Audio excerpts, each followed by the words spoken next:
저는 아버지와 사이가 별로 좋지 않았습니다. 왜냐하면 아버지는 늘 가족을 힘들게 했었거든요. 아버지를 늘 원망하면서 살았던 시간들이 많았습니다. 존중하기보단 없는 편이 낫다라는 생각이 들 정도로 미웠습니다. 늘 함께하던 술로 인해서 매우 건강하시던 몸이 결국 나이가 들어 병들고 매년 병원에 정기 행사처럼 입원하셨습니다. 항상 간병하는 어머니를 힘들게 하며 부모님을 부양하던 장남인 저는 병원비 또한 부담이 되었습니다.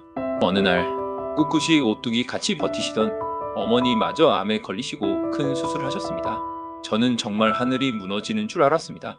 이게 다 아버지가 속을 썩이셔서 어머니께서 생긴 병이라 생각했습니다. 아버지가 더욱더 미웠습니다. 아버지는 이 와중에도 본인만 생각하며 철없이 행동하시고 암으로 고생하시는 어머니를 힘들게 했습니다. 저는 아버지가 너무나 싫었습니다. 아버지에게 소리 지르면서 도대체 왜 이렇게 하시는 거냐고 따졌습니다. 저를 말리시는 병든 어머니의 모습, 좀처럼 화를 잘 내지 않는 제 모습을 본 제 아내는 놀라면서 저를 진정시키고 위로해줬습니다. 이게 다 모두 아버지 때문이고 모든 불행은 아버지가 원인이라고 생각했습니다. 어느 날 아버지의 병원 입원, 대수롭지 않은 일이었습니다. 왜냐하면 병원에는 너무 자주 드나드는 분이 없기 때문입니다. 어머니의 다급한 전화가 들려왔습니다. 얘야, 아버지, 암이시래. 위험한 상황이래. 저는 그토록 미워하는 사람이 아프다고 하니 정신이 혼미하고 머리가 하얗게 되었습니다. 간암. 술을 많이 드시는 분이기에 당연한 질병이지만 그래도 이렇게 병에 걸리셨단 소리를 들으니 너무나도 가슴이 아팠습니다. 저는 일반 직장인이 아니기에 휴가가 따로 없었습니다. 그저 주말에 하루 정도 겨우 쉬는 일을 하는 사람이었으니까요. 저는 이렇게 살다가 부모님과 여행 한번 못 가보고 두 분 다 돌아가실 수도 있다고 생각해서 이번 주말에 강원도로 여행을 가기로 했습니다. 시부모님을 매주 모시고 여행 가는 것은 아내에게도 미안하게 생각되어서 아내는 집에서 쉬게 하고 저와 부모님 아들 이렇게 4명이 첫 여행을 떠나게 되었습니다. 저는 주 6일 근무라 토요일에 4시 정도 끝나는데 일이 끝나면 너무나 고되고 피곤합니다. 여행을 가기로 한 당일까지도 여행을 취소할까 생각했지만 그날을 기다리시는 부모님을 실망시킬 수 없어서 힘을 내어 부모님을 모시고 강원도로 떠납니다. 조수석에 아이처럼 해맑게 앉아 계신 아버지의 모습이 지금도 생생하게 기억납니다.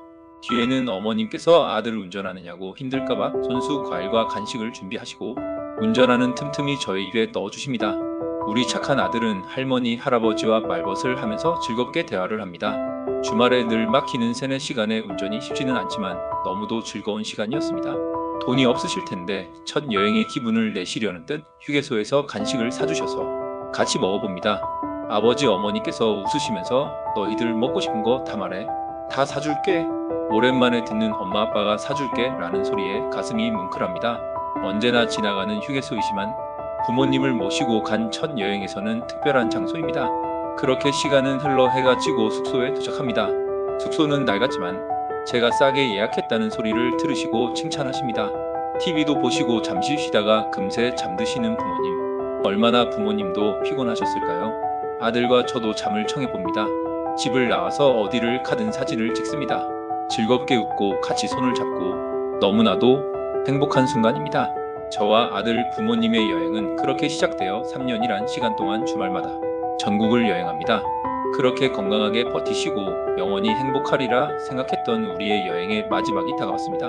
아버지의 마지막 여행이 어머니의 환갑 여행이 될 줄 몰랐습니다. 아마도 아버지께서는 어머니의 환갑 여행까지 버티셨던 것 같습니다. 여행 가는 당일에도 복수가 이미 많이 차 있어서 얼마나 힘드셨을까요? 모든 상황이 아버지와 곧 이별을 하는 것이라고 암시를 해주었는데 늘 그렇듯이 괜찮아질 거라 생각했습니다. 그날은 어머니의 환갑 여행이라 어머니를 중심으로 신경 쓸 수밖에 없었습니다. 꼬장꼬장하시고 늘 본인 말만 하시던 아버지였는데 여행 내내 아들이 졸지 않게 조수석에 앉아서 지켜주시던 아버지, 바로 옆에 계신 그 시간에 따뜻한 한마디를 나누고 감사를 했어야 했던 소중한 기회였는데 저는 그 시간에도 바보처럼 아버지와 말다툼을 하고 말았습니다. 그게 아버지와의 마지막 대화가 될 줄 몰랐습니다. 처음 여행 갔던 우리의 5월이 3년 뒤에 아버지와의 마지막 5월이었습니다. 그렇게 아버지는 우리 곁을 떠나셨습니다. 그렇게 원망하고 미워했던 사람이었는데 알고 보면 제가 너무나도 사랑하는 사람이었습니다. 아버지가 돌아가시던 날에 주마등처럼 흘러가는 기억들이 모두 아버지가 저를 서운하게 했던 기억보다 오히려 고마운 기억들, 저를 너무나 사랑해 주셨던 기억들만 가득해서 눈물이 멈추지 않았습니다. 이 글을 쓰는 지금도 그때를 생각하면 눈물이 납니다. 이 이야기는 저의 아버지를 생각하면서 쓰는 첫 이야기입니다.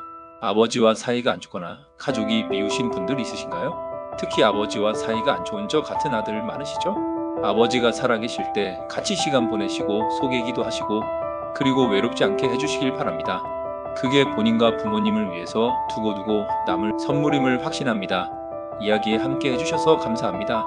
다음에 다른 이야기로 찾아뵙겠습니다. 건강하세요.